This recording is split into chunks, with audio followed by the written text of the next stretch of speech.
Welcome to the Deep Dive.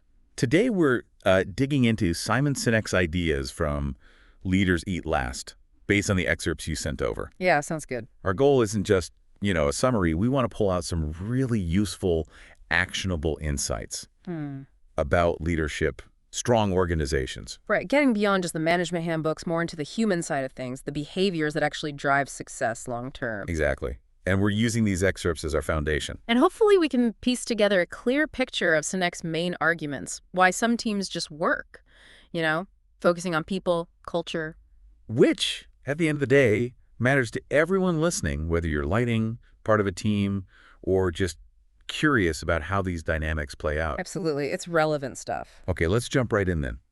Sinek kicks things off pretty strongly with this difference between leadership and management. He argues that organizations are led out of crises, not managed. It's quite a firm line he draws, especially since, management training gets so much focus. Why do you think he makes that distinction so sharply? That's a really good starting point. I think Sinek sees management as more about stability, efficiency, keeping the trains running on time, which is vital, obviously. Sure. But leadership, that's about navigating the storm. It's about the vision, inspiring people, building that trust, that safety net that lets you weather tough times. Management might be focused on the short-term numbers. Right, the metrics. Yeah, exactly. Whereas leadership is looking further ahead, fostering resilience. So for listeners, it means recognizing, okay, good management is crucial day to day, but real leadership is what gets you through the unexpected, the difficult stuff. He brings in that John Quincy Adams quote too, doesn't he? But a leader inspiring others to dream more, learn more, do more, become more. Yes. And that fits perfectly, right? It really underlines that leadership isn't just about hitting targets. It's about cultivating potential. Growing people. Exactly. It's about elevating the team. Connecting that back to Sinek's point, long-term success isn't just profit. It's tied up with the growth and well-being of the people in the organization. The leader creates the space for that to happen. And to make this really concrete, he tells that incredible story about the A-10 pilot, Johnny Bravo. Mike Drowley, yeah. Post 9/11 Afghanistan. Right. Special operations team in deep trouble, troops in contact, under fire. And Johnny Bravo, way up high, takes this massive, unprompted risk, a weather letdown, flying blind essentially to help them out. And the key thing there is unprompted. It wasn't an order. It came from, empathy, didn't it? Troops in contact. That's serious business on the ground. He felt it, even from the cockpit. Yeah. Sinek explains how he did that. He'd visualized the D-Day landings from Saving Private Ryan whenever he heard that call. Wow. Imagining the chaos, the fear, and that level of empathy drove him to take that incredibly risky action. That ability to genuinely step into someone else's shoes, feel their fear. That's a core part of the leadership Sinek is talking about. And the outcome was huge, wasn't it? 22 lives saved. No American casualties. Incredible. And afterwards, Johnny Bravo just saw it as, part of the JOB. Right. His reward wasn't a medal. It was meeting the guys he saved later on. What does that tell us? It suggests that maybe courage and sacrifice aren't just fixed traits someone has or doesn't have. They can be sort of nurtured by the right environment, by leadership that genuinely cares about its people. When you feel that trust, that backing, you're willing to go the extra mile, or in his case, a very risky extra mile. Exactly. Johnny Bravo's story isn't just, heroic. It perfectly illustrates the power of this circle of safety Sinek keeps coming back to. Which leads us nicely into that contrast he draws, right? Yeah. Between that kind of selfless action and, say, a factory environment completely lacking empathy. Yeah, the place with the bells dictating everything. Bathroom breaks, lunch. A clear divide between the factory floor and the office. And that worker, Campbell, pointed out the obvious lack of trust. Office folks could manage their own time. Factory workers couldn't. Like two different companies under one roof. Campbell nailed it. What kind of impact does that have? It breeds resentment, right? Yeah. Gives any sense of shared mission. Definitely. And this kind of thing really struck Bob Chapman, an executive Sinek mentions. He saw this lack of basic human dignity and asked that fundamental question. Why can't we enjoy ourselves at work like we do when we're not at work? Exactly. Such a simple, powerful question. And that led Chapman to rethink everything. To realize that, people aren't just cogs in a machine, they're the foundation. Treating them with respect became his focus, not just the bottom line. So Sinek then talks about all the external pressures businesses face. Market changes, competitors, new tech, stuff you can't always control. Right. The world outside is always throwing curveballs. So given that external chaos, what does Sinek say is the leader's main job? His main job, according to Sinek, is to build that circle of safety inside the organization, to shield people from the internal threats, the politics, the backstabbing, the feeling of being disposable. When people feel safe and trusted within the group, they can stop watching their backs and actually focus their energy outwards on dealing with those external challenges together. Collaboration happens. He uses that really strong analogy too. Bringing someone into the organization is like adopting a child. Yeah, I remember that. It really lands the point about commitment, doesn't it? It's not just filling a slot. It's a long-term responsibility for that person's well-being within the group, the organizational family. It carries real weight. And Sinek contrasts leaders based on how wide they draw that circle. Some limit it maybe just to their inner circle, their favorite. And that's when you see problems. Exactly. That's where the silos pop up, the infighting, the us versus them mentality. A weak leader keeps the circle small. A strong leader extends it to everyone. You can often feel it in an organization, can't you, where that circle ends? Yeah, you definitely can. Things like information hoarding, cliques. So, okay, we get the importance of the safety circle. Now Sinek gets into the biology behind it. Why it's so fundamental for us humans. Right. He calls us social machines. We're wired to cooperate for survival, and our bodies actually reward us chemically when we do. He talks about the selfless chemicals. Serotonin and oxytocin, mainly. Serotonin is linked to that feeling of pride, of status, of being valued by the group. We're okay with leaders getting perks, generally, if we feel they're looking out for us. Status symbols give a little hit, but real lasting status comes from protecting the tribe, you know? Makes sense. It's about feeling respected. Yeah. And then there's oxytocin. That's the big one for trust, bonding, friendship, empathy. Like his example of seeing someone pay it forward with coffee. Exactly. Even just witnessing generosity can give you an oxytocin boost. It encourages more of that positive, cooperative behavior. It's the bonding chemical. So it creates a ripple effect. Totally. And it's released through physical touch, too. Hugs, handshakes. He points out world leaders shaking hands isn't just symbolic, it's a biological signal of potential trust. Even uses the gazelles dodging a lion. Yeah, the collective awareness thing. Shows the survival advantage of working together, driven by these deep-seated biological mechanisms. For anyone listening, it just highlights why fostering those positive interactions at work actually matters on a chemical level. So serotonin and oxytocin, good, connection, cooperation. But what about the flip side? When the environment breeds fear or suspicion, that's cortisol, right? It's the stress hormone, yeah. The selfish chemical, Sinek implies. It kicks in when we perceive threats could be actual danger, or just office politics, layoffs, lack of trust, even scary news headlines. And what does cortisol do to us? Crucially, it inhibits oxytocin. It shuts down empathy, makes us more self-interested, less likely to cooperate. It puts us into survival mode, focused on ourselves. Have you seen that play out? Oh, definitely. People get defensive, hoard information, less willing to help. It's like the shutters come down. Sinek mentions the Whitehall studies here, too. Oh, yes, the studies on British civil servants. Really fascinating. What was the key finding there about stress? It wasn't necessarily about the level of responsibility. It was about the level of control. People lower down the hierarchy with less autonomy, less control over their work and environment. They actually experienced more chronic stress. So less control equals more stress and higher risk of stress-related health problems. Exactly. It counters that common assumption that the boss must be the most stressed. Feeling powerless is incredibly stressful.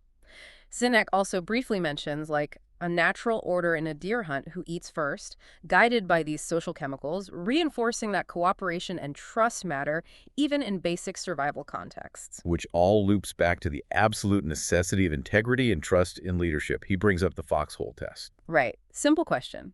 Who would you trust enough to go into combat with? It really cuts through the noise, doesn't it? It does. It's not just about competence, is it? It's about character. Yeah. Can you rely on this person when things get tough? Sinek hammers home that leadership isn't about always being right. It's about honesty, owning your mistakes. Like that Marine Corps OCS story.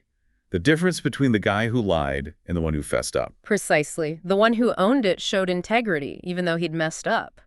That's what builds trust. The lie destroys it instantly. And trust isn't built overnight. It's consistency, isn't it? Absolutely. It's built drip by drip through consistent evidence that someone is honest, that their words and actions align. He contrasts leaders who tell people what they want to hear, that quick dopamine hit of reassurance, versus those who tell the truth, even when it's hard. Which builds more lasting trust, even if it's uncomfortable initially. For sure. Look at the examples he gives, like Ralph Lauren's bribery issue in Argentina. The initial dishonesty hurt, but coming clean, being accountable, that started rebuilding trust.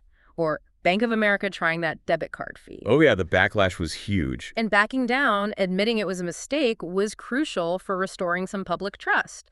Honesty matters. Okay, let's shift slightly. Sinek also talks about modern challenges, particularly how abstraction being removed from things affects connection.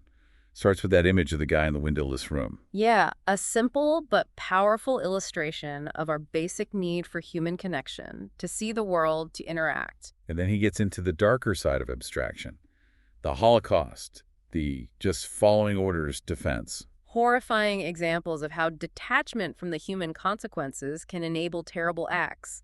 When people become numbers or categories, empathy erodes. He links this to the Milgram experiment, too. The electric shock experiment, yeah. Showing how readily people obey authority even when it goes against their conscience, especially when they feel distance from the person they're harming. And the disturbing part afterwards was how the participants focused on their role, not the person they thought they'd hurt. Exactly. That detachment is key. Snicka draws a line from that to, say, an investment banker making decisions that affect thousands, but feeling removed from the impact because it's all numbers on a screen. Like the Milgram volunteers. Similar kind of psychological distance.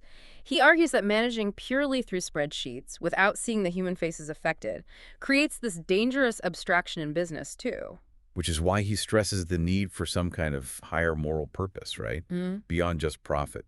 A vision, a cause, something to guide decisions and keep the human element in focus. That ethical compass is vital to counteract the dehumanizing effects of abstraction. He also touches on digital life, saying even with all our connectivity, deep trust often still requires real face-to-face interaction. Mentions that Blog World conference. Right, you can connect online, but it's not quite the same depth of trust. And telecommuters, while efficient maybe, can miss out on that vital humanity of being around other humans. Those little interactions build bonds. Okay, what about group size? He brings up Dunbar's number. Yeah, the idea that we have a cognitive limit around 150 people for maintaining meaningful, stable relationships. How does that play out in organizations? Well, it suggests that in really large groups, that close-knit feeling, that circle of safety, becomes harder to maintain just through personal connection. Leaders can't know everyone. Individual effort might decrease. People might feel less accountable. So smaller units might be naturally better for fostering trust. Potentially, yeah. Or at least large organizations need to be mindful of creating smaller, connected teams within the whole. It's easier to build trust when you actually know the people you work with. That makes sense. He uses that great experiment to Professor Grant's fundraisers. Oh, the one with the scholarship students? Yeah. Just having the students share their stories briefly made the fundraisers dramatically more effective. It's a perfect example. Seeing the direct human impact of your work is incredibly motivating. It connects you to the purpose. Sinek contrasts that with money, time, and effort feel more personal, more valuable in building trust than just throwing cash at something. Right. Time is finite and personal. Exactly. Someone giving you their time feels like a bigger commitment. Now, Sinek also gets into the potential downsides of, well, abundance. The shift from just surviving to having more than enough. Yeah, it's an interesting point.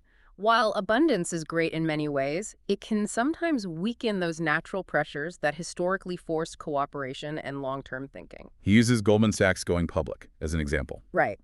He suggests that the shift from a partnership culture, where everyone was deeply invested long-term, to a public company maybe shifted the focus more towards short-term gains, rewarding aggressive traders over maybe cultural fit. Potentially leading to more focus on what's right for me versus what's right for us. That's the danger. When the culture weakens, self-interest can start to dominate. He contrasts that kind of environment with, say, 3M and the invention of the Post-it note.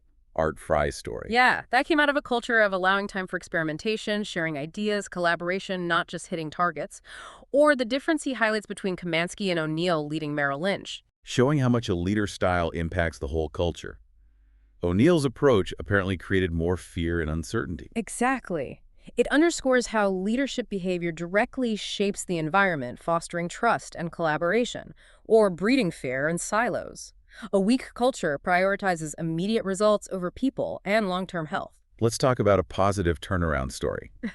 Captain Marquet and the USS Santa Fe. Ah, yeah, the submarine crew, that was really struggling. Right. Marquet takes command, initially tries the traditional top-down, I know best approach because he felt he had to project expertise. But he quickly realized it wasn't working, the crew wasn't engaged. What was his big shift? He flipped it, didn't he? Moved from giving orders to giving intent, empowering the crew to make the decisions because they were the ones doing the work, closest to the information. That's huge. He had to be willing to say, I don't know sometimes, right? To let the experts be expert. Exactly. That vulnerability, admitting he didn't have all the answers, actually built trust and encouraged the crew to take ownership. Yeah. What does that say about leadership?